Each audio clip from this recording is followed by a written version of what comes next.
Alright, so we are now waiting for train number 2740, which consists of DM30AC number 501 in the lead and DM30AC number 520 in the rear, and 8 C3 bi-level passenger cars.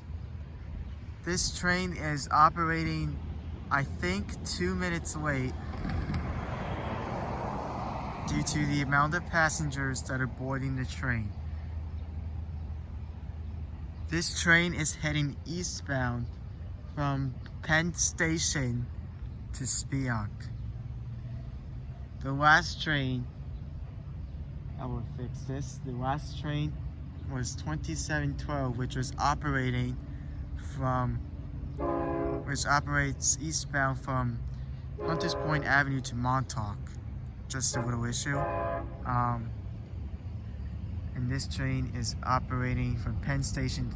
This train, 2740, is operating from Penn Station to Spionk and is operating on time.